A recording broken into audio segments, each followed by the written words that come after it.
Hello friends, मैं अभिषेक त्रिपाठी आपके अपने एजुकेशनल चैनल गुरुकुल शिक्षा पर आप सभी का हार्दिक स्वागत करता हूं।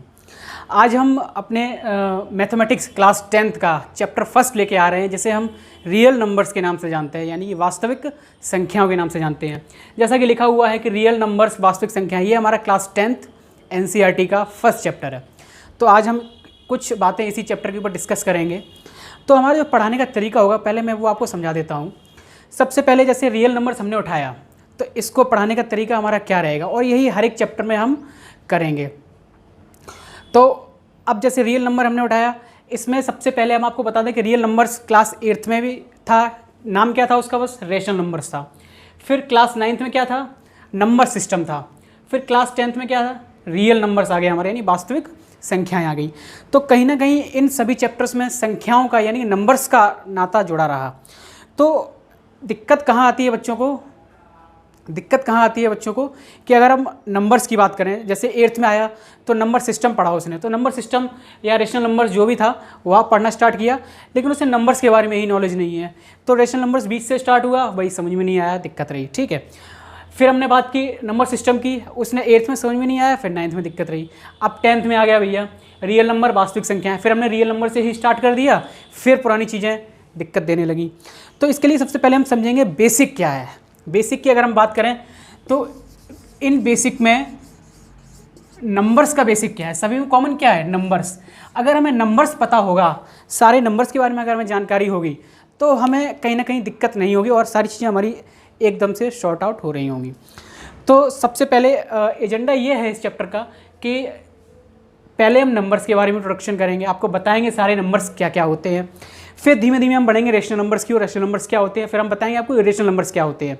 उसके बाद में हम आएंगे रियल नंबर्स पे, जबकि बताने का यही एक सही मेथड है, क्योंकि जब तक आपको पीछे की बातें सारी नहीं पता होंगी तो आगे पढ़ने में थोड़ी सी समस्या आ रही होगी।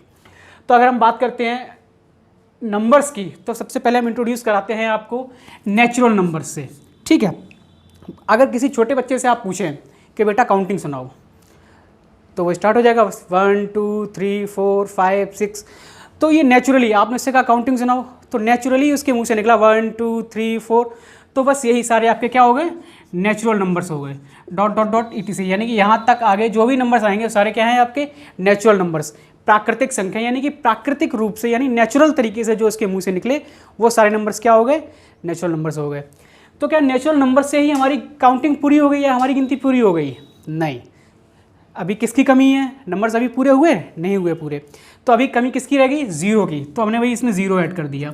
जब हमने जीरो ऐड किया इनको इसी नंबर्स में, तो हमारे क्या आ गए भैया, होल नंबर्स आ गए। क्या आ गए, होल नंबर्स आ गए, जिनको हम पूर्ण संख्याओं के नाम से भी जानते हैं।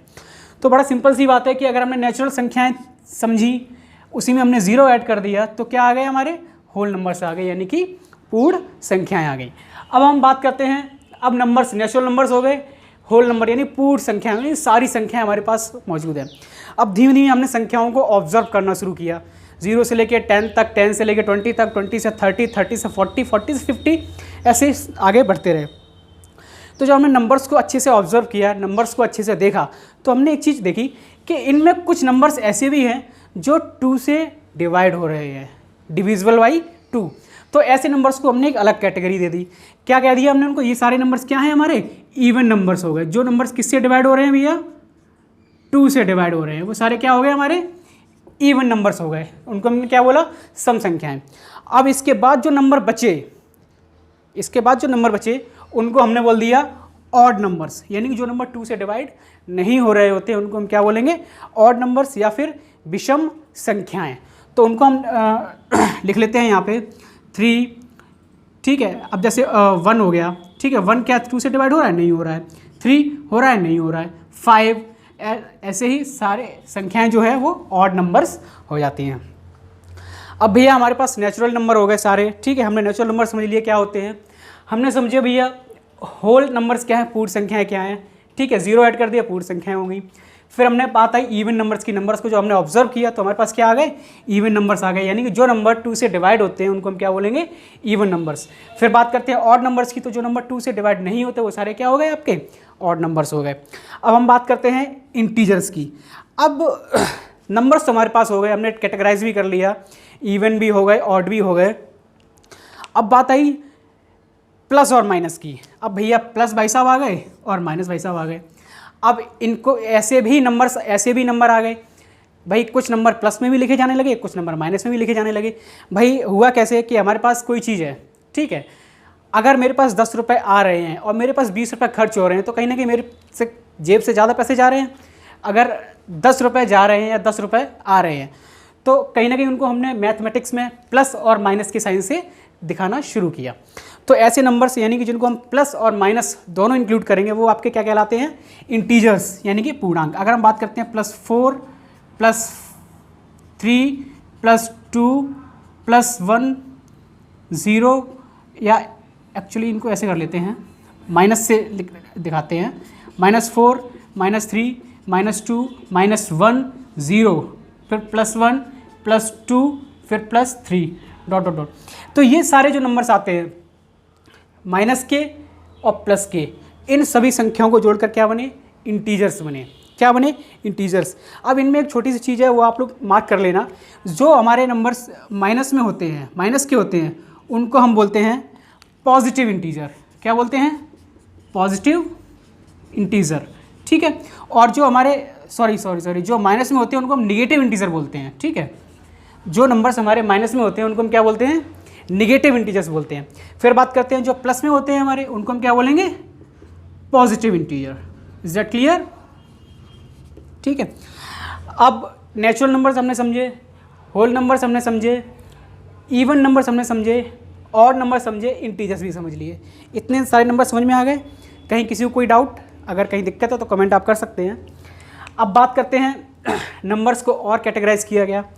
फिर आए आपके प्राइम नंबर्स, जिनको हिंदी में हम बोलते हैं अभाज्य संख्याएं। तो प्राइम नंबर्स क्या थे, तो भाई प्राइम नंबर्स हमारे वो नंबर्स होते हैं जो या तो 1 से डिवाइड होंगे या खुद की टेबल से डिवाइड होंगे, ठीक है, यानी कि डिवाइड बाई इटसेल्फ और 1। तो ऐसे नंबर्स को हमने क्या बोला, प्राइम नंबर्स। अगर एग्जाम्पल के तौर पर हम देखें तो 2 3 5 7 11 एंड सो ऑन। अगर हम बात करते हैं 2, तो 2 किससे डिवाइड होता है, 2 1 से डिवाइड हो रहा है, 2 से भी डिवाइड हो रहा है, इसके अलावा किसी और टेबल से डिवाइड हो रहा है, तो आप कहेंगे नहीं। अब बात करते हैं 3 की, 3 से, तो 3 1 से डिवाइड होगा और केवल 3 से डिवाइड होगा। बात करेंगे 5 7, तो ये सारे नंबर्स वो नंबर्स हैं जो या तो 1 से डिवाइड हो रहे होंगे या फिर अपनी ही खुद की टेबल से डिवाइड हो रहे होंगे, ठीक है, या अपने आप खुद से डिवाइड हो रहे होंगे। तो ऐसे नंबर्स को हमने क्या नाम दिया, प्राइम नंबर्स। अब यही एक अलग कैटेगरी बन गई कि कंपोजिट नंबर्स क्या होते हैं, इनको हम संयुक्त संख्याएं बोलते हैं। तो कंपोजिट नंबर्स में क्या है कि ऐसी संख्याएं जो 1 से भी डिवाइड हो रही हैं और अपने आप से भी डिवाइड हो रही हैं और किसी और नंबर से भी डिवाइड हो रही हैं, यानी कि divided by 1 itself and other number. तो इसको हम क्या बोलेंगे, कंपोजिट नंबर। फॉर एग्जांपल अगर हम बात करते हैं 4 6 8 9 10 एंड सो ऑन। तो अगर हम बात करते हैं 4, तो 4 भाई 1 से डिवाइड हो रहा है, जी हाँ हो रहा है। 2 से डिवाइड हो रहा है, 4 से भी डिवाइड हो रहा है, तो भाई 1 से भी डिवाइड हो रहा है 4, ठीक है, 4 से भी डिवाइड हो रहा है, 2 से भी हो रहा है। यानी कि जो नंबर, एक बार और समझिए इस चीज़ को, ऐसे नंबर्स जो 1 से भी डिवाइड होते हैं, 4 से भी डिवाइड होते हैं और अपनी खुद के नंबर से भी डिवाइड हो जाते हैं, मतलब 4 से भी हो रहे हैं, खुद से तो हो ही रहा है, या और किसी नंबर से डिवाइड हो रहे होते हैं, तो उनको हम क्या बोलते हैं, कंपोजिट नंबर बोलते हैं, ठीक है। तो यहाँ तक तो सारे नंबर्स हमें समझ में आए, यहाँ तक की कहानी हमारे समझ में आ गई। एक बार और मैं फास्ट फॉरवर्ड में आपको बता देता हूँ। नेचुरल नंबर्स वो होते हैं जो 1 2 3 4 डॉट नेचुरली आ जाते हैं, सारे नेचुरल नंबर्स हो गए। होल नंबर्स की अगर हम बात करें तो 0 हमने ऐड कर दिया, क्या हो गए, हमारे होल नंबर्स हो गए। अब इवन नंबर्स की, यानी ऐसे नंबर जो 2 से डिवाइड होते हैं वो सारे क्या हो गए, आपके इवन नंबर हो गए। अगर हम ऑड नंबर्स की बात करते हैं तो जो नंबर 2 से डिवाइड नहीं होते वो क्या हो गए, आपके सारे ऑड नंबर्स हो गए। फिर अब आता है इंटीजर्स की। इंटीजर्स हमने पढ़ा, इंटीजर्स हमने क्या पढ़ा, इंटीजर्स में प्लस और माइनस की सारी संख्याओं का जो संग्रह होता है, collection of all numbers plus and minus, positive and negative digits, उनको हम क्या बोलेंगे, इंटीजर्स बोलेंगे। जैसे कि -4 -3 -2 -1, ये सारे नंबर्स कलेक्शन किसका हो गया, कलेक्शन इंटीजर्स का हो गया। अब इसी में अगर हम बात करते हैं, ये निगेटिव वाली जो संख्या है उनको हम क्या बोलेंगे भाई, निगेटिव इंटीजर, ठीक है। और जो पॉजिटिव वाली संख्या है उनको हम क्या बोलेंगे, पॉजिटिव इंटीजर्स। ठीक है, फिर हम बात आई प्राइम नंबर्स की, अभाज्य संख्याएं यानी प्राइम नंबर्स को हमने पढ़ा। इसमें हमने क्या पढ़ा कि प्राइम नंबर्स वो नंबर्स होते हैं जो अपने आप से डिवाइड होते हैं या फिर 1 से डिवाइड होते हैं, यानी prime numbers divide by itself और 1। तो ऐसे नंबर्स को 2, 3, 5, 7, 11 एंड सो ऑन। फिर बात की हमने कंपोजिट नंबर्स की। कंपोजिट नंबर्स हमने समझे ये क्या होते हैं, ऐसे नंबर जो 1 से भी डिवाइड हो रहे हैं, अपने आप से भी डिवाइड हो रहे हैं, या किसी और डिजिट से भी या किसी और संख्या से भी डिवाइड हो रहे हैं, उनको हम क्या बोलेंगे, कंपोजिट नंबर। जैसे कि 4, 6, 8, 9, 10 and so on.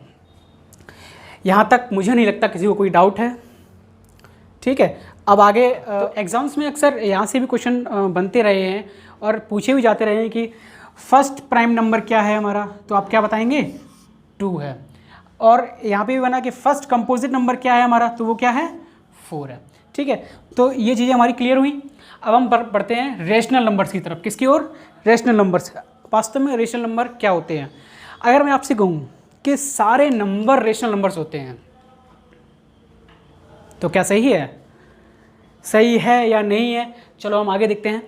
Rational number की जो पहचान है वो होती है कि रेशनल नंबर्स को हम P/Q के फॉर्म में लिख सकते हैं। ठीक है, लेकिन इसकी कंडीशन है। क्या कंडीशन है भैया, कि Q is not equals to 0, यानी कि जो बेस है, यानी कि अपॉन जो Q है वो 0 नहीं होना चाहिए। ठीक है, जो 2 है, Q है, वो क्या है, 0 नहीं होना चाहिए।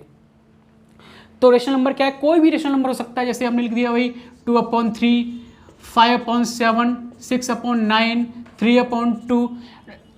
सारी फ्रैक्शन, जो भी सारी फ्रैक्शंस होती हैं, सारी रेशनल नंबर्स होती हैं। कंडीशन क्या है, अपॉन में 0 नहीं होना चाहिए, Q is not equals to 0। Rational number पहचानने के 2 सिंपल तरीके हैं, आप इन तरीक़ों से पहचान सकते हैं। आइडेंटिफिकेशन मार्क जिसे हम बोल सकते हैं कि फर्स्ट क्या है हमारा, terminates after a definite decimal expansion. ठीक है, इसका मतलब क्या है, ये समझते हैं कि मैंने ये मान लीजिए 25 में डिवाइड किया 4 का।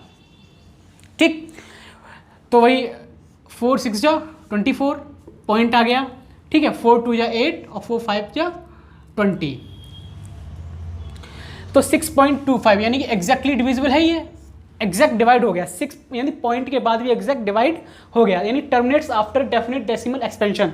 डेसिमल के बाद भी कोई डिजिट आई नहीं आई। अगर मैं आपसे कहूँ कि आप डिवाइड करिए भाई 3 ऐसे ले लीजिए, अगर मैं आपको कहूँ कि डिवाइड करिए 50/4 का, ठीक है, तो आप इसको डिवाइड करिए, तो डिवाइड करेंगे भाई 4 बन जा 4, ठीक है, 4 2 जा 8 और 4 5 जा 20। तो ये भी क्या है, terminates after a definite decimal expansion. ठीक है, अब ये समझ में आया, यानी कि जो फ्रैक्शन डेसिमल के बाद एग्जैक्टली डिविजिबल हो रही है, एग्जैक्टली कट रही होगी, उसको हम क्या बोलेंगे, रेशनल नंबर्स। ठीक है, दूसरी पहचान क्या है, नॉन टर्मिनेट बट रिपीटिंग। अब ये क्या है भैया, सपोज हमने 10 में डिवाइड किया 3 का, 10 में डिवाइड किया 3 का, तो जब हम डिवाइड करेंगे तो 3.333 ये आता ही रहेगा। रिमाइंडर जैसे आप ऐसे समझिए, 3 का हमने डिवाइड किया 10 में, ठीक है, तो 3 1 जा 3, सॉरी 3 3 जा 9, क्या आया 1, 0 लगाया, यहाँ पॉइंट लग गया, 10 आ गया वापस। तो वापस जब यही डिजिट आ गई तो हम तो डिवाइड करते ही जाएंगे ना आगे, तो 3.333 ये चलता ही रहेगा। तो ये क्या है, दूसरी पहचान क्या है, नॉन टर्मिनेट बट रिपीटिंग। तो रेशनल नंबर्स की पहचान समझ में आई, terminates after a definite decimal expansion, ठीक है, और दूसरा क्या है, नॉन टर्मिनेट बट रिपीटिंग। अब बात करते हैं इरेशनल नंबर्स की, अपरिमेय संख्याओं की। ठीक है, तो इसकी एक ही पहचान है भैया, non terminating and non repeating. इतना दिमाग में बिठा लीजिए, non terminating and non repeating. जो नंबर हम बात करते हैं पाई की, ठीक, ये एक इरेशनल नंबर है। कैसे, पाई की वैल्यू क्या होती है अभी 22/7, ठीक है, हम डिवाइड करना शुरू करेंगे तो हमारा क्या आएगा, 22/7 को हम डिवाइड करेंगे, एग्जैक्टली पाई की वैल्यू जो आप पढ़ रहे हैं वो क्या होती है 3.14, ठीक है, इतना हम पढ़ते हैं अक्सर, ठीक है। लेकिन हम आगे बात करें तो 3.1415926 ये आगे ऐसे ही चलती रहेगी। लेकिन क्या है, non terminating and non repeating, कोई भी नंबर बाद में रिपीट नहीं होगा। आप ऐसे समझ लीजिए, हमने 40 लिखा, 41.235436 7, मतलब सारे नंबर्स मतलब आते ही जाएंगे, कोई भी नंबर एक साथ रिपीट नहीं होगा, ठीक है। तो non terminating and non repeating, ये एक एग्जांपल हो गया इसका। और जो सिंपल रूट्स होते हैं, जैसे √2 हो गया, √3 हो गया, √4 हो गया, यानी कि ये एक परफेक्ट रूट नहीं बनाते हैं, ये एक परफेक्ट रूट नहीं बनाते हैं, ये एक परफेक्ट रूट नहीं बनाते हैं। जैसे कि हम बात करते हैं √25 की, तो इसको हम क्या ले सकते हैं 5, ये परफेक्ट रूट बना रहा है, आप कहेंगे हाँ बना रहा है। तो मैं आपसे कहूँगा क्या ये इरेशनल नंबर है, तो आप कहेंगे नहीं है। क्यों? क्योंकि ये परफेक्ट रूट बना रहा है और 5 आ गया तो 5/1 यानी कि ये p/q के फॉर्म में आ गया, तो ये क्या हो गया आपका रेशनल नंबर हो गया, ठीक है। तो पाई, √2, √3, √5 यानी कि जो रूट के वो नंबर्स जो एक परफेक्ट स्क्वायर नहीं बनाते हैं या एक परफेक्ट नंबर नहीं बनाते हैं, उनको हम इरेशनल नंबर्स बोलते हैं, ठीक है। तो वही मेरे प्यारे बच्चों, रेशनल नंबर्स हमने समझा, यहाँ से इरेशनल नंबर समझा। अब आपको धीमे धीमे पता भी नहीं चला, हमने सारे नंबर्स के बारे में जान लिया, सारे नंबर्स के बेसिक के बारे में जान लिया, और धीमे धीमे कब हम रियल नंबर्स पे आ गए पता चला? नहीं पता चला। तो ये चीज़ें होती हैं कि आपको पहले से अगर अब नंबर्स के बारे में नॉलेज है तो हम रियल नंबर से शुरू करने जा रहे हैं। मैं आपसे कहूँगा कि रेशनल नंबर और इरेशनल नंबर को मिला के क्या बने आपके रियल नंबर्स बने, ठीक है। यही चीज़ मैं आपको समझाना चाह रहा था, ठीक है। तो जितना मैंने अभी आपको बताया उतना एक बार आप अच्छे से देखिए, ठीक। उसके बाद अब बात करते हैं रियल नंबर्स की। अब हम आ गए हैं अपने चैप्टर नंबर 1 रियल नंबर्स पे, ठीक है, जिसको अब हम समझाएंगे कि आपको किस किस तरीके से हम इसको पढ़ाएंगे। आपके इस चैप्टर में है क्या क्या रियल नंबर्स, यानी कि चैप्टर 1 में वास्तव में पढ़ने के लिए है क्या, ठीक है। तो सबसे पहली बात करते हैं, पहले है आपका यूक्लिड डिवीज़न एल्गोरिदम या फिर लेमा। तो ये बड़ा कंफ्यूजिंग चीज़ रही है लोगों के लिए, या जो भी बच्चे पढ़ा है जिन्होंने, तो उनको बड़ा दिक्कत रही है इस चीज़ में। तो मैं आपको समझा दूं बेटा कि यूक्लिड एक मैथमेटिशियन थे, उनका नाम है, डिवीज़न हम सभी करना जानते हैं, एल्गोरिदम और लेमा की बात आई तो ये नए वर्ड है क्लास 10th के बच्चों के लिए। तो अगर हम बात करते हैं एल्गोरिदम की, तो ये क्या है एक्चुअल में? एल्गोरिदम है किसी भी कार्य को या किसी भी वर्क को हम स्टेप्स के थ्रू करते हैं। अगर हम कोई भी काम करते हैं स्टेप्स, उसमें कुछ स्टेप्स पहले से होते हैं। सपोज़ हमें मैगी बनानी है, ठीक है, तो भाई ऐसा तो होता नहीं कि मैगी ली हमने फाड़ के गैस पे रख दी बन गई, नहीं, उसके भी कुछ स्टेप्स होते हैं। भाई पानी उबाला, गैस जलाई, पानी उबाला, मैगी डाली, मसाला डाला, उसको कुछ देर 2 मिनट पकाया, तब हमारे सामने पक के आई। तो उसके कुछ स्टेप्स थे, वेल डिफाइंड स्टेप्स थे, उन स्टेप्स के थ्रू ही हम वहाँ तक पहुँचे। तो यही एक एल्गोरिदम क्या होती है कि किसी भी मैथमेटिक कैलकुलेशन करने के लिए वेल डिफाइंड स्टेप्स होते हैं, उन स्टेप्स के थ्रू हमें जाना होता है। फॉर एग्जांपल जैसे हमने डिवाइड किया, मैंने कहा भाई 10 को डिवाइड करिए आप 250 में, ठीक है। तो भाई डिवाइड करने का स्टेप्स जो हमें पहले से पता है, तो हमने डिवाइड किया भाई 10 बन जा 10 2 जा 20। तो पहले हमारे दिमाग में ये चीज़ आई कि भाई ये नंबर ये तो 10 से नहीं जाएगा, तो हमें 2 नंबर देखने पड़ेंगे। 2 नंबर हमने देखे, ये नंबर जो है 10 से डिवाइड हो रहा है नहीं हो रहा है, लेकिन इससे ज़्यादा नहीं आना चाहिए, तो 2 से हमने डिवाइड किया 20 आ गया। फिर अब हम यहाँ माइनस करेंगे तो ये 5 आ गया, फिर हम यहाँ पे 0 लिखेंगे, ठीक है, फिर 10 5 जा 50 और ये एग्जैक्टली डिवाइड हो गया। तो ये एक स्टेप्स थे, पहले हमने 10 का 2 में डिवाइड 20 आया, फिर 10 5 जा 50 आया। तो वेल डिफाइंड यानी कि सिस्टमेटिक तरीके से हम चीज़ों को कर रहे हैं, बस यही क्या है एल्गोरिदम है, ठीक है। अब बात करते हैं लेमा। लेमा क्या है? लेमा की अगर हम बात करें, लेमा का मतलब होता है कि कोई भी स्टेटमेंट अगर पहले से प्रूफ है और उस स्टेटमेंट के सारे हम दूसरी स्टेटमेंट को प्रूफ कर दें, तो वो आपकी क्या हो जाती है? लेमा हो जाती है। वहाँ पे हमें किसी भी प्रूफ की आवश्यकता नहीं होती, किसी भी एक्सप्लेनेशन की आवश्यकता नहीं होती। एक स्टेटमेंट जो पहले से प्रूफ है, उसी स्टेटमेंट के सारे से हम दूसरी स्टेटमेंट को प्रूफ कर रहे हैं और नीचे लिख रहे हैं कि स्टेटमेंट आर प्रूवन, वहाँ पहले हम प्रूफ कर चुके हैं, तो वो चीज़ क्या होती है? हमारी लेमा हो जाती है, ठीक है। तो एल्गोरिदम और लेमा ये चीज़ समझ में आई? अगर सिंपल सी भाषा में समझें तो एल्गोरिदम मतलब होता है कोई भी मैथमेटिक्स कैलकुलेशन करना या कुछ भी करना है उस वेल डिफाइंड मैनर में, उसके स्टेप्स पहले से तैयार हैं, उन स्टेप्स के थ्रू आप धीमे धीमे उसको करते जा रहे हैं, तो वो क्या है? आपकी एल्गोरिदम है। और लेमा क्या है? लेमा एक स्टेटमेंट है, एक प्रूफ है, यानी कि जो चीज़ पहले से प्रूफ हो चुकी है उसके सारे से हम दूसरी चीज़ को प्रूफ कर रहे हैं, तो वो क्या हो गई, हमारी लेमा हो गई। यूक्लिड बता दिया कि मैथमेटिशियन हुए हैं, तो यूक्लिड डिवीज़न लेमा या यूक्लिड डिवीज़न एल्गोरिथम इन्हीं के नाम पे हुई है। कोई भी साइंटिस्ट रहा हो या कोई भी मैथमेटिशियन रहा हो, उसने जिस चीज़ को प्रूफ किया तो वो हमें याद रहे ये किसने किया, इसी की वजह से इनके नाम के ऊपर वो थ्योरम या वो स्टेटमेंट लगा दी जाती है।